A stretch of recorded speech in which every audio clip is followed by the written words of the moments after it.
പ്രിയപ്പെട്ട പഠിതാക്കളെ, 10ാം തരം തുല്യതയുടെ രസതന്ത്രത്തിലെ 3ാമത്തെ അധ്യായമാണ് നമ്മൾ പറഞ്ഞുകൊണ്ടിരിക്കുന്നത്. ആസിഡ്, ആൽക്കലി, ലവണങ്ങൾ, ലായനികൾ, കൊളോയിഡുകൾ. കുറച്ച് ഭാഗങ്ങൾ നമ്മൾ പറഞ്ഞു കഴിഞ്ഞു. ഇനി നമ്മൾക്ക് ലവണങ്ങൾ ലേയമോ അലേയമോ ആകാം. ആ ഭാഗം മുതലാണ് നമുക്ക് പറയേണ്ടത്. ഓക്കെ, എല്ലാവരും ക്ലാസ് കാണുക. സംശയങ്ങളുണ്ടെങ്കിൽ ചോദിക്കുക, മെസ്സേജിൽ ചോദിക്കുക കേട്ടോ. ഇത് കഴിയുമ്പോൾ ഈ ചാപ്റ്ററിൻ്റെ ക്വസ്റ്റ്യൻ ആൻസർ ഡിസ്ക്രിപ്ഷൻ ബോക്സിൽ അതിൻ്റെ ലിങ്ക് ഇട്ടേക്കാം. കാരണം ക്വസ്റ്റ്യൻ ആൻസർ പണ്ടേ കഴിഞ്ഞ വർഷത്തെ പഠിതാക്കൾക്ക് വേണ്ടി ഇട്ട് കൊടുത്തതാണ്. അപ്പോൾ നമുക്ക് തുടങ്ങാം. ഓക്കെ, ലവണങ്ങൾ ലേയമോ അലേയമോ ആകാം. ജലത്തിൽ ലയിക്കുന്ന ലവണങ്ങളുടെ ജലീയ ലായനിയുടെ അമ്ലത്വം, ക്ഷാരത്വം, ന്യൂട്രാലിറ്റി ഇവ പരിശോധിക്കുക. ഇനി ലായനിയെ പറ്റിയാണ്. കറിക്ക് രുചി കിട്ടണമെങ്കിൽ ഉപ്പ് ആവശ്യമാണ്. ഉപ്പ് അധികമായാലും കുറഞ്ഞാലും കറിക്കും മറ്റും രുചി വ്യത്യാസം ഉണ്ടാകുന്നതുകൊണ്ട് ഉപ്പ് ചേർക്കുമ്പോൾ സൂക്ഷിക്കേണ്ടതുണ്ട്. ഉപ്പിൻ്റെ പരലോ പൊടിയോ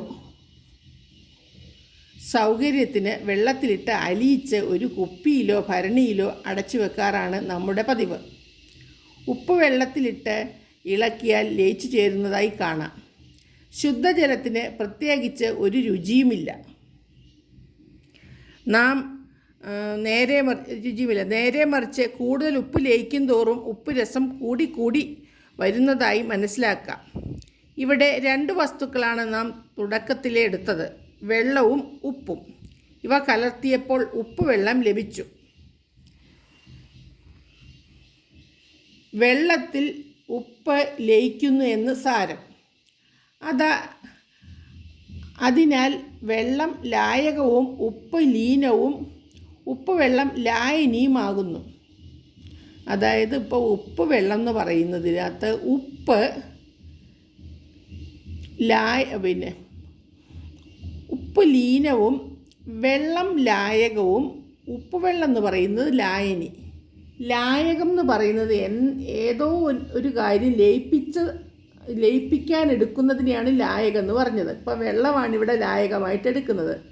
ലീനെന്ന് പറയുന്നത് എന്താണോ ലായകത്തിൽ ലയിപ്പിക്കുന്നത് അതിനെയാണ് ലീനമെന്ന് പറയുന്നത്. ലായകവും ലീനവും കൂടി ചേർന്നാണ് ലായനി. കുറച്ച് ഉപ്പ് മാത്രമാണ് ഒരു നിശ്ചിത അളവ് ജലത്തിലിട്ട് ഇളക്കുന്നതെങ്കിൽ ലഭിക്കുന്നത് അധികം ഉപ്പുരസമില്ലാത്ത ലായനിയായിരിക്കും. നേരെ മറിച്ച് ഉപ്പിട്ട് ഇളക്കി ലയിപ്പിച്ച് വീണ്ടും ആ പ്രവൃത്തി ആവർത്തിച്ചാൽ കുറച്ച് കഴിയുമ്പോൾ തന്നെ നമുക്ക് ഒരു കാര്യം മനസ്സിലാകും. ഉപ്പ് ലായനിയിൽ അല്പാൽപ്പം ഉപ്പ് ലയിക്കാതെ കിടക്കുന്നു എന്നത്. ഇത്തരം ലായനിയെ ഊഷ്മാവിൽ പരമാവധി ഉപ്പ് നിശ്ചിത അളവിൽ ലയിപ്പിച്ച് ചേർത്തതിനെ പൂരിത ലായനി എന്ന് വിളിക്കുക. അതായത് നമ്മൾ ഒരു പാത്രത്തിൽ ഉപ്പെടുത്തു എന്നിട്ട് വെള്ളം ഒഴിച്ച് ലയിപ്പിച്ച് വീണ്ടും ഉപ്പിട്ട് ലയിപ്പിച്ച് മാക്സിമം ഉപ്പ് ലയിപ്പിച്ചെടുക്കുന്ന ആ ലായനിയെ പൂരിത ലായനി എന്നാണ് പറയുന്നത്. ഉപ്പിനെ പോലെ ആയിരിക്കില്ല പഞ്ചസാര. 2 ബീക്കറിൽ ഒരേ അളവ് വെള്ളം എടുക്കുക. പൂരിത ലായനി ഉണ്ടാക്കാൻ വേണ്ടി വരുന്ന പഞ്ചസാരയുടെയും ഉപ്പിൻ്റെയും അളവ് താരതമ്യം ചെയ്ത് രേഖപ്പെടുത്തുക. അപ്പം ഉപ്പ് ലയിക്കുന്നതിനേക്കാൾ കൂടുതലായിട്ട് പഞ്ചസാര ലയിക്കുമോ ഇല്ലയോ എന്നത് നമ്മൾ പരീക്ഷിച്ച് മനസ്സിലാക്കേണ്ടതാണ്. ഇവിടെ കുറച്ച് കാര്യങ്ങൾ പറയുന്നുണ്ട്. അത് നിങ്ങളുടെ അധിക അറിവിന് വേണ്ടി കൊടുത്തിരിക്കുന്നതാണ്. എല്ലാവരും ഇത് വായിച്ച് നോക്കിയാൽ മതി. നമുക്കിനി അടുത്ത ഭാഗം വിവിധ തരം ലായനികൾ, അതിനെപ്പറ്റിയാണ് പറയുന്നത്. വിവിധ തരം ലായനികളെ പറ്റി. ഒന്നിലധികം വസ്തുക്കൾ നന്നായി ഏകാത്മക സ്വഭാവം കൈവരിക്കുമ്പോഴാണ് അതിനെ നാം ലായനി എന്ന് വിളിക്കുന്നത്. അതായത് ഇപ്പം നമ്മൾ കുറച്ച് മുന്നേ ഉപ്പ് വെള്ളത്തിലിട്ട് കലക്കി ഉപ്പ് വെള്ളം കിട്ടിയല്ലോ, അതുപോലെ പഞ്ചസാര വെള്ളത്തിലിട്ട് കലക്കിയ പഞ്ചസാര വെള്ളവും കിട്ടും. അപ്പം ആ വെള്ളം ഉപ്പ് വെള്ളമാണെങ്കിലും പഞ്ചസാര വെള്ളമാണെങ്കിലും ഏത് ഭാഗത്തുനിന്ന്, ഒരു പാത്രത്തിൽ വെക്കുന്ന ഏത് ഭാഗത്തുനിന്ന് എടുത്താലും ഒരേ രുചിയായിരിക്കും അല്ലേ. അതാണ് ഏകാത്മക സ്വഭാവം എന്ന് പറഞ്ഞത്. ഒരു ഖരവസ്തു ഒരു ദ്രാവകത്തിൽ ലയിക്കുമ്പോഴാണ് ലായനി ഉണ്ടാകുക എന്നാണ് പൊതുവെയുള്ള ധാരണ. അങ്ങനെ ആകണമെന്നില്ല. ഖരവസ്തു ദ്രാവകത്തിൽ ലയിക്കുമ്പോഴാണ് ലായനി ഉണ്ടാകുന്നതെന്ന് നമ്മൾ വിചാരിക്കുന്നത്. പക്ഷെ അങ്ങനെയല്ല, ഖരവസ്തു ഖരത്തിൽ ലയിക്കുന്നതുകൊണ്ട്. പക്ഷെ നമ്മുടെ പൊതുവേ ധാരണ വെള്ളം പോലെ ഇരിക്കുന്നത്, ലിക്വിഡ് അവസ്ഥയിൽ ഇരിക്കുന്നതാണ് ലായനി എന്നാണ്. അതുമാത്രമല്ല, വേറെയും ഖരാവസ്ഥയിലുള്ള ലായനിയുമുണ്ട്. നമുക്ക് നോക്കാം. ഉദാഹരണത്തിന് കോപ്പറും സിങ്കും ഖരാവസ്ഥയിലുള്ള രണ്ട് വസ്തുക്കളാണ്. ഇവ രണ്ടും ഉരുക്കി സംയോജിപ്പിച്ച് കട്ടിയാക്കിയാൽ കിട്ടുന്നത് ഒരു ലായനിയാണ്. അതായത് കോപ്പറും സിങ്കും ഖരാവസ്ഥയിലാണ് ഉള്ള രണ്ട് വസ്തുക്കളാണ്. അവ രണ്ടും ഉരുക്കിയിട്ട് സംയോജിപ്പിക്കുന്നു. അങ്ങനെ കിട്ടുന്നത് ഒരു ലായനിയാണെന്ന്. അപ്പോൾ ഉരുക്കിയിട്ട് സംയോജിപ്പിച്ച് അത് കട്ടിയായി കിട്ടും, അത് ഖരപദാർത്ഥമായി കിട്ടും. അതിനെ നമ്മൾ ലായനി എന്ന് പറയും. സിങ്കും കോപ്പറും കൂടെ മിക്സായി കിട്ടുന്നതാണ് പിച്ചള, മറന്നു പോകണ്ട. അഥവാ ഖരലായനിയെ അലോയ് എന്ന് വിളിക്കുന്നു. രണ്ട് ലോഹങ്ങൾ കൂടി ചേർന്നിട്ടുള്ളതാണ് അലോയ്. കോപ്പറും സിങ്കും ചേർത്തുണ്ടാക്കുന്ന അലോയിയാണ് പിത്തള അഥവാ പിച്ചള. ഇവിടെ നമ്മൾ പറഞ്ഞല്ലോ കോപ്പറും സിങ്കും. പിച്ചള അല്ലെങ്കിൽ പിത്തള അല്ലെങ്കിൽ ബ്രാസ് എന്ന് വിളിക്കുന്നത്. അതിനാൽ ഏതെങ്കിലും ഒരു ഭാഗത്ത് കോപ്പറും മറ്റൊരു ഭാഗത്ത് സിങ്കുമായി വേർതിരിച്ചല്ല നിർമ്മിക്കുന്നത്, മറിച്ച് അവ രണ്ടും ഇഴുകിച്ചേർന്ന് ഏകാത്മക സ്വഭാവം കൈവരിക്കുന്നു. കാരണം രണ്ടും കൂടെ മിക്സായിട്ടാണ് കിടക്കുന്നത്, അല്ലാണ്ട് ഒരു ഖരവസ്തുവിൻ്റെ ഒരു ഭാഗം കോപ്പറും ഒരു ഭാഗം സിങ്കുമായിട്ടല്ല ഇരിക്കുന്നത്. മറിച്ച് അവ രണ്ടും ഇഴുകിച്ചേർന്ന് ഏകാത്മക സ്വഭാവം കൈവരിക്കുന്നു. അതുകൊണ്ട് ഇതൊരു ലോഹക്കൂട്ടാണ്. മറ്റൊരു ലോഹക്കൂട്ടാണ് ബ്രോൺസ്, അതായത് വെള്ളോട് അല്ലെങ്കിൽ വെങ്കലം. വെങ്കലം എന്ന് പറയുന്നത് കോപ്പറും ടിന്നും ചേർന്നതാണ്. കോപ്പറും ടിന്നിനെ നമ്മൾ വെളുത്തീയെന്നും പറയും അല്ലേ. വെള്ളോട് അഥവാ വെങ്കലം എന്ന് പറയുന്ന അലോയി കോപ്പറും ടിന്നും ചേർന്നതാണ്. കോപ്പറും ടിന്നും ചേർന്ന ഒരു ലായനിയാണ്. ഇനി സ്വർണ്ണാഭരണക്കടക്കാരുടെ പരസ്യം ശ്രദ്ധിച്ചിട്ടില്ലേ? ഞങ്ങളുടേത് 916 ഗോൾഡ് എന്നവർ അവകാശപ്പെടുന്നതിൻ്റെ അർത്ഥം എന്താണ്? 1000 ഗ്രാം ആഭരണത്തിൽ, ഇത് ശ്രദ്ധിച്ചോളൂ കേട്ടോ, 1000 ഗ്രാം ആഭരണത്തിൽ 916 ഗ്രാം ശുദ്ധ സ്വർണവും, അതായത് ഗോൾഡും, ബാക്കി സിൽവർ, കോപ്പർ എന്നീ ലോഹങ്ങളുമാണ്. ഇങ്ങനെ വരുമ്പോൾ 916 സ്വർണം ഒരു തരം ലായനിയാണ്. കാരണം ആ സ്വർണത്തിനകത്ത് എന്താണ്, കോപ്പറും സിൽവറും ഒക്കെ ചെറിയ തോതിൽ അടങ്ങിയിട്ടുണ്ട് അല്ലേ. അപ്പം സ്വർണ്ണാഭരണവും ഒരു ഖരലായനിക്ക് ഉദാഹരണമാണ്. ലായകവും ലീനവും ലായനിയും ഖരാവസ്ഥയിൽ തന്നെയാണെന്ന് മാത്രം. അപ്പോൾ ഈ ലായനിയിൽ ലായകവും ലീനവും ലായനിയും എല്ലാം ഖരാവസ്ഥയിലാണ്. അപ്പോൾ ഇവിടെ ഒരു 2-3 കാര്യങ്ങൾ ഓർത്തുകൊള്ളുക. കോപ്പറും സിങ്കും ചേർന്നത് പിച്ചള, കോപ്പറും ടിന്നും ചേർന്നത് വെങ്കലം, ടിന്നിൻ്റെ വേറൊരു പേരാണ് വെളുത്തീയം. പിന്നെ 916 എന്ന് പറയുമ്പം 1000 ഭാഗം എടുത്താൽ 916 ഭാഗമേ സ്വർണ്ണമുള്ളൂ, ബാക്കിയുള്ളത് സിൽവറും കോപ്പറും ഒക്കെ ആയിരിക്കും. അപ്പം 100% എന്ന് പറയുന്നതിൻ്റെ 91% സ്വർണം, ബാക്കി കോപ്പറും സിൽവറും ഒക്കെ ആയിരിക്കും. 916 സ്വർണത്തിൻ്റെ കാര്യം 1-2 പ്രാവശ്യം പരീക്ഷയ്ക്ക് ചോദിച്ചിരുന്നു. ഇനി അന്തരീക്ഷ വായുവിലെ വിവിധ ഘടകങ്ങളെ പറ്റിയാണ് പറയുന്നത്. നാം ശ്വസിക്കുന്ന വായു എന്താണ് എന്ന് നോക്കാം. അത് ഒരു ഒറ്റ വാതകമാണോ? അല്ല, പല വാതകങ്ങളുടെ മിശ്രിതമാണ്. മുറിയുടെ ഒരു മൂലയിൽ നിന്ന് അല്പം വാതകം എടുത്ത് പരിശോധിച്ചാലും മുറിയുടെ മറ്റേ ഭാഗത്തെ വായു എടുത്ത് പരിശോധിച്ചാലും ലഭിക്കുന്ന ഫലം ഒന്നു തന്നെയായിരിക്കും. 78% നൈട്രജൻ, 21% ഓക്സിജൻ, 1% ആർഗൺ തുടങ്ങിയവയാണ് വായുവിലെ പ്രധാന ഘടകങ്ങൾ. അതുകൊണ്ട് അന്തരീക്ഷ വായുവും ഒരു ലായനിയാണെന്ന് മനസ്സിലാക്കാം. അന്തരീക്ഷ വായു ഒരു ലായനിയാണ്, ഖരലായനിയല്ല, വാതകാവസ്ഥയുള്ള ലായനി. അപ്പോൾ വാതകങ്ങളും ലായനിയാണ്, ഖരവും ലായനിയാണ്. ഖരലായനിയുണ്ട്, വാതകലായനിയുണ്ട്. അപ്പോൾ നമ്മുടെ മനസ്സിൽ ലായനി എന്നുള്ള കൺസെപ്റ്റ്, വെള്ളം പോലെ ഇരിക്കുന്നത് എന്നുള്ള ആ കൺസെപ്റ്റ് അങ്ങ് മാറിയല്ലേ. ഇവിടെ അന്തരീക്ഷത്തിൽ ഏറ്റവും കൂടുതലുള്ളത് നൈട്രജൻ 78%, 21% ഓക്സിജൻ, ബാക്കിയുള്ള കുറഞ്ഞ ശതമാനമാണ് എന്താണ്, 78ഉം 21 99% ഓക്സിജനും പിന്നെ നൈട്രജനും ആയി. പിന്നെ ആ 1%ത്തിലാണ് ഈ കാർബൺ ഡൈ ഓക്സൈഡ്, ആർഗണൊക്കെ വരുന്നത്. ഓക്കെ, അടുത്ത നമുക്കൊരു കാര്യം നോക്കാം. പരീക്ഷയ്ക്ക് എപ്പോഴും വരുന്ന കാര്യമാണ് ലീനവും ലായകവും എന്താണെന്നൊക്കെ എടുത്തെഴുതാൻ വേണ്ടിയിട്ട്. സോഡ വെള്ളത്തിൽ അടങ്ങിയിരിക്കുന്ന ലീനം എന്താണ്? നമുക്കറിയാം, സോഡ വാട്ടർ എന്ന് പറഞ്ഞാൽ ശുദ്ധജലത്തിൽ കാർബൺ ഡൈ ഓക്സൈഡ് ലയിപ്പിച്ച് ചേർത്തതാണ് സോഡ വാട്ടർ. അപ്പം സോഡ വെള്ളത്തിൽ അടങ്ങിയിരിക്കുന്ന ലീനം എന്താണെന്ന് ചോദിച്ചാൽ, വെള്ളത്തിൽ എന്താണോ ലയിപ്പിക്കുന്നത് അതാണ് ലീനം. നമ്മളിവിടെ കാർബൺ ഡൈ ഓക്സൈഡാണ് ലയിപ്പിക്കുന്നത്, അതുകൊണ്ട് ലീനം കാർബൺ ഡൈ ഓക്സൈഡാണ്. ഇനി സോഡ വാട്ടറാണ് ലായനി. സോഡയാണ് എന്ത്? സോഡാ വെള്ളം. പിന്നെ ലായകം ജലമാണ്, വെള്ളത്തിലല്ലേ നമ്മൾ ലയിപ്പിക്കുന്നത്. ഇനി ദാഹിക്കുമ്പോൾ നാം കുടിക്കുന്ന സോഡ എന്താണ്? സോഡാ കുപ്പി തുറക്കുമ്പോൾ അതിൽ നിന്ന് കുമിളകൾ ഉയരുന്നതായി കാണാം. ജലത്തിൽ അതിസമ്മർദ്ദം ഉപയോഗിച്ച്, അതായത് നല്ല മർദ്ദം പ്രയോഗിക്കണം, അല്ലാണ്ട് വെറുതെ വാതകാവസ്ഥയിലുള്ള കാർബൺ ഡൈ ഓക്സൈഡ് ദ്രാവകാവസ്ഥയിലുള്ള ജലത്തിൽ ലയിക്കത്തില്ല.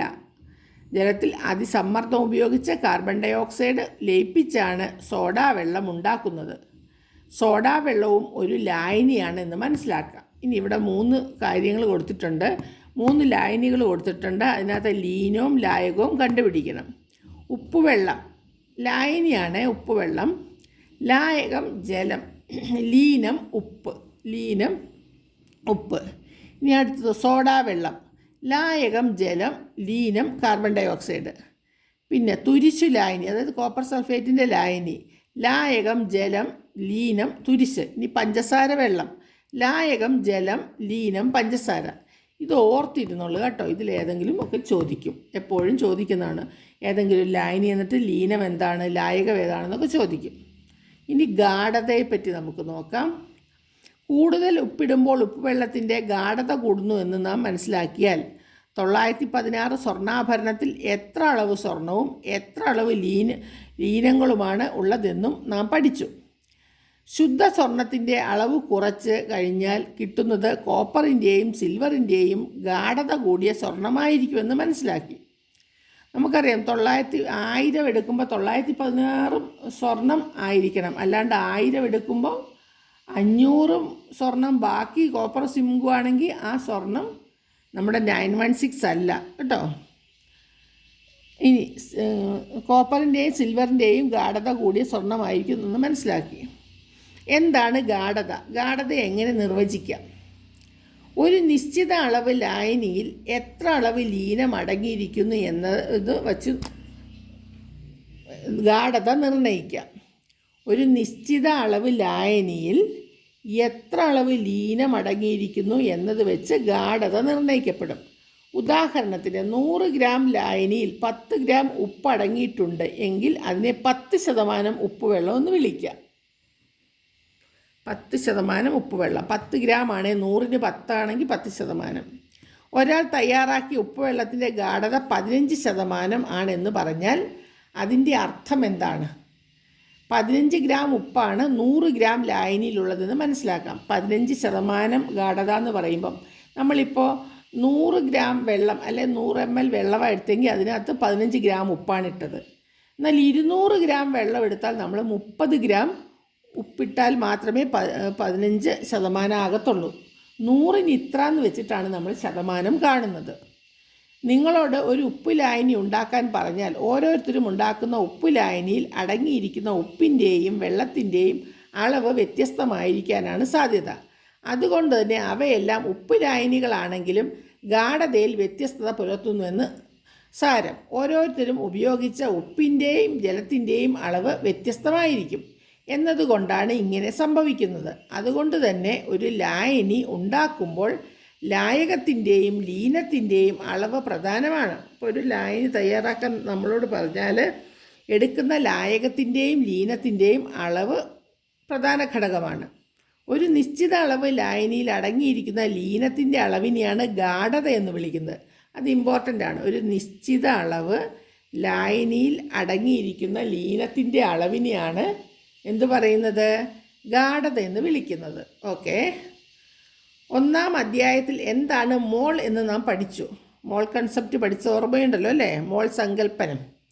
ഒരു മോൾ ലീനം 1 ലിറ്റർ ലായനിയിൽ ലയിച്ചിരുന്നാൽ പ്രസ്തുത ലായനിയെ മോളാർ ലായനി എന്ന് വിളിക്കാം. അപ്പം 1 ലിറ്ററിനകത്ത് 1 ലിറ്റർ ലായനിയിൽ 1 മോൾ ലീനം ലയിപ്പിച്ച് ചേർത്താലാണ് അതിനെ മോളാർ ലായനി എന്ന് പറയുന്നത്. മോളാർ ലായനി എന്ന് പറഞ്ഞാൽ 1 ലിറ്റർ ലായനി എടുക്കുക, അതിനകത്ത് 1 മോൾ ലീനം ലയിപ്പിച്ച് ചേർത്താൽ അതിനെ മോളാർ ലായനി എന്ന് പറയാം.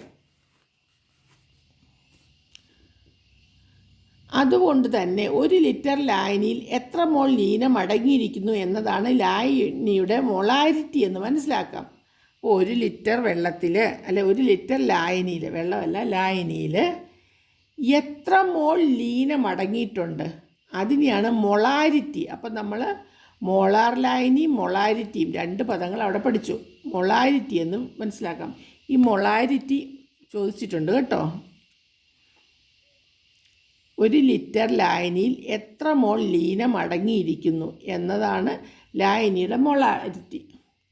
സോഡിയം ക്ലോറൈഡിൻ്റെ തന്മാത്രാഭാരം 58.5 ആണ്. അതായത് 1 മോൾ സോഡിയം ക്ലോറൈഡിൻ്റെ ഭാരം, അതായത് 1 മോൾ സോഡിയം ക്ലോറൈഡിൻ്റെ ഭാരം 58.5 ഗ്രാം. അപ്പം 58.5 ഗ്രാം സോഡിയം ക്ലോറൈഡ് ജലത്തിൽ ലയിപ്പിച്ച് 1 ലിറ്റർ ലായനി ആക്കിയാൽ നിങ്ങൾക്ക് ലഭിക്കുന്നത് 1 മോളാർ സോഡിയം ക്ലോറൈഡ് ലായനിയാണ്. നമുക്കറിയാം മോളിക്കുലാർ വെയ്റ്റിൻ്റെ അത്രയും വെയ്റ്റ് എന്ന് പറയുന്നതാണ് ആ വസ്തുവിൻ്റെ മോള്. അപ്പം സോഡിയം ക്ലോറൈഡ് 1 മോൾ എടുക്കുക എന്ന് പറഞ്ഞാൽ 58.5 ഗ്രാം ഉപ്പ് വേണം, സോഡിയം ക്ലോറൈഡ് വേണം. അത് 1 ലിറ്റർ വെള്ളത്തിൽ ലയിപ്പിച്ചാൽ അതാണ് സോഡിയം ക്ലോറൈഡിൻ്റെ മോളാർ ലായനി. ഇവിടെ പഠന പ്രവർത്തനമാണ് കൊടുത്തിരിക്കുന്നത്. 1 ലിറ്റർ സോഡിയം ഹൈഡ്രോക്സൈഡ് ലായനിയിൽ 2 മോൾ സോഡിയം ഹൈഡ്രോക്സൈഡ് ആണുള്ളത് എങ്കിൽ ലായനിയുടെ മൊളാരിറ്റി എത്രയായിരിക്കും? 1 ലിറ്ററിനകത്ത് 1 ലിറ്റർ സോഡിയം ഹൈഡ്രോക്സൈഡ് ലായനി 2 മോളുണ്ട്. 1 ലിറ്ററിൽ 2 മോളുണ്ടാകും. അപ്പോൾ മൊളാരിറ്റി എത്രയായിരിക്കും എങ്കിൽ ലായനിയുടെ മൊളാരിറ്റി എത്രയായിരിക്കും? 1 ലിറ്ററിൽ 1 മോളുണ്ടെങ്കിൽ മോളാർ ലായനി എന്ന് പറയും. 2 മോളുണ്ടെങ്കിൽ മൊളാരിറ്റി 2 ആയിരിക്കൂലേ? ഇവിടെ പറയുന്നുണ്ടല്ലോ 1 ലിറ്റർ ലായനിയിൽ എത്ര മോൾ ലീനം അടങ്ങിയിരിക്കുന്നു എന്നതാണ് ലായനിയുടെ മൊളാരിറ്റി. 2 മോൾ സോഡിയം ഹൈഡ്രോക്സൈഡ് എന്ന് പറയുമ്പോൾ 2 മോൾ ലീനമാണ്. അപ്പോൾ ഇതിൻ്റെ മൊളാരിറ്റി 2 ആണ്. അടുത്തത്, കവർ പാലിൻ്റെ പുറത്ത് അച്ചടിച്ചിരിക്കുന്നത് വായിച്ച് അതിലടങ്ങിയിരിക്കുന്ന കൊഴുപ്പിൻ്റെ അളവ് എത്ര ശതമാനമാണെന്ന് കണ്ടെത്തുക. കവർ പാൽ മേടിക്കുന്ന ആൾക്കാർ അതിൻ്റെ പുറത്തുള്ള കൊഴുപ്പിൻ്റെ അളവൊന്ന് നോക്കുക. ഓക്കെ, ദന്ത സംരക്ഷണത്തിനും മറ്റും ആൻറ്റിസെപ്റ്റിക്കായി ഉപയോഗിക്കുന്ന 3% ഹൈഡ്രജൻ പെറോക്സൈഡ് ലായനിയിൽ ഹൈഡ്രജൻ പെറോക്സൈഡ് ആണ് ലീനം. വിനാഗിരിയുടെ പുറത്ത് സാധാരണ 5% വിനീഗർ എന്ന് എഴുതിയിരിക്കുമല്ലോ. എന്ന് വെച്ച് 5 ഗ്രാം വിനാഗിരി 100 ഗ്രാം ലായനിയിൽ അടങ്ങിയിരിക്കുന്നു എന്നതാണ് ഇതിൻ്റെ അർത്ഥം. അപ്പം 5% എന്ന് എഴുതി 5 ഗ്രാം 100ൽ അടങ്ങിയിരിക്കുന്നു. ഇനി 200 ആണെങ്കിൽ 10 ഗ്രാം അടങ്ങും, 300 ഇതാണെങ്കിൽ 15 ഗ്രാം, അങ്ങനെ പോകുന്നു. 1 ഗ്രാം 5 ഗ്രാമിന് എത്ര ലിറ്റർ എന്നുള്ളത് വെച്ചിട്ടാണ് എല്ലാ കണക്കും പറയുന്നത്. ഭൂമിയുടെ 70%, ഇവിടെ ഒരു ചോദ്യമുണ്ട്, 200 ml ഉപ്പുവെള്ളം ഉണ്ടാക്കാനായി എന്ത് ചെയ്യും? വിശദമാക്കുക. 200 ml ഉപ്പുവെള്ളം, 100 ml നമ്മൾ എത്രയാണ് ഇവിടെ പറഞ്ഞേക്കുന്നത്? ഓരോന്നും വിനാഗിരിയുടെ പുറത്ത് 5% എന്ന് എഴുതിയിരിക്കുമല്ലോ. എന്ന് വെച്ച് 5 ഗ്രാം വിനാഗിരി 100 ഗ്രാം ലായനിയിൽ. അങ്ങനെയാണ് 200 ml എന്ന് പറയുമ്പം 8% ഗാഢതയുള്ള 200 ml ഉപ്പുവെള്ളം ഉണ്ടാക്കാനായി എന്ത് ചെയ്യുമെന്ന്. 5% എന്ന് പറയുന്നത് നമുക്കിവിടെ മനസ്സിലായി 5 ഗ്രാം. 8% എന്ന് പറയുമ്പോൾ 8 ഗ്രാം അല്ലേ? 8 ഗ്രാം എടുക്കണം 200 ml ഉപ്പുവെള്ളം ഉണ്ടാക്കാൻ എന്ത് ചെയ്യും? 8 ഗ്രാം ഗാഢത എന്ന് പറയുമ്പോൾ 100-നാണ് 8, 200-ന് 16 ഗ്രാം വരും. മനസ്സിലായല്ലോ? ഭൂമിയുടെ 70% കടലാണ്. കടൽ വെള്ളം ഒരു ലായനിയാണ്. ഏകദേശം 3.5% ലവണങ്ങളാണ് കടൽ വെള്ളത്തിൽ അടങ്ങിയിരിക്കുന്നത്. അതുകൊണ്ടാണ് കടൽ വെള്ളത്തിന് ഉപ്പ് ഉണ്ടാക്കുവാൻ കഴിയുന്നത്. സോഡിയം ക്ലോറൈഡിന് പുറമെ മഗ്നീഷ്യം, കാൽസ്യം എന്നിവയുടെ ലവണങ്ങളും കടൽ വെള്ളത്തിലുണ്ട്. കടൽ വെള്ളത്തിലെ ലവണങ്ങൾ മാറ്റി ശുദ്ധീകരിച്ച് കുടിവെള്ളം ഉണ്ടാക്കുന്ന രീതി പല രാജ്യങ്ങളും അവലംബിക്കുന്നുണ്ട്. അടുത്തൊരു പഠന പ്രവർത്തനമാണ്. 2 മോളാർ ഉപ്പു ലായനി എങ്ങനെ ഉണ്ടാക്കാം? 1.5 മോളാർ അപ്പക്കാര ലായനി എങ്ങനെ ഉണ്ടാക്കാം? നേരത്തെ നമ്മൾ 1 മോളാർ ഉണ്ടാക്കുന്നത് പറഞ്ഞല്ലോ.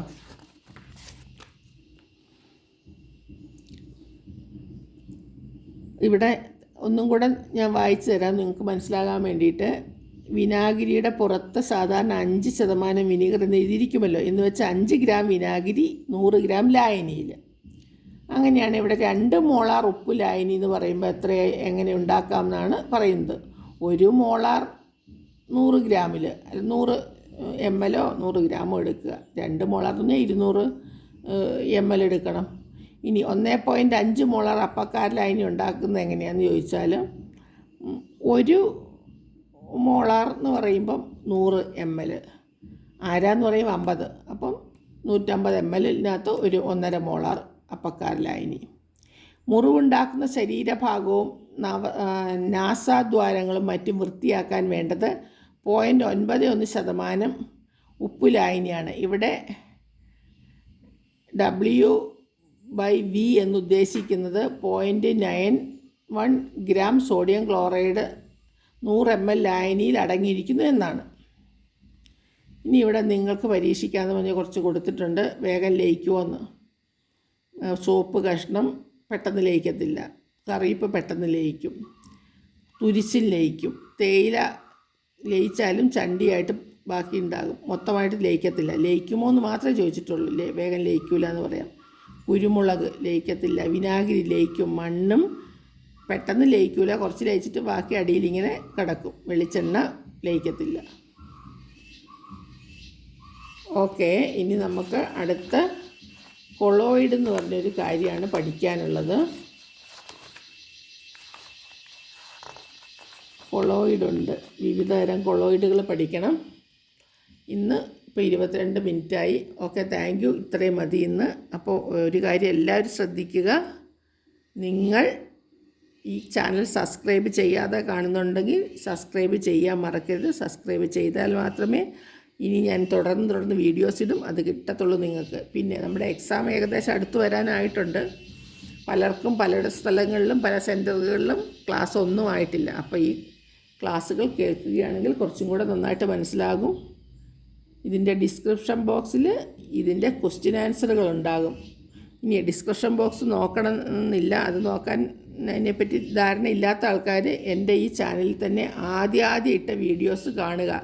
ആദ്യം ഇട്ട വീഡിയോസിൽ പിന്നെ ചാപ്റ്റർ ബേസ് ക്വസ്റ്റ്യൻ ആൻസറുണ്ട്. എക്സാമിൻ്റെ കുറേ ചോദ്യപേപ്പറുകൾ വിശദീകരിച്ച് ഉത്തരസഹിതം പറയുന്നുണ്ട്. അതൊക്കെ നിങ്ങൾക്ക് വളരെ ഉപകാരപ്രദമായിരിക്കും. നോക്കുക. Okay, thank U.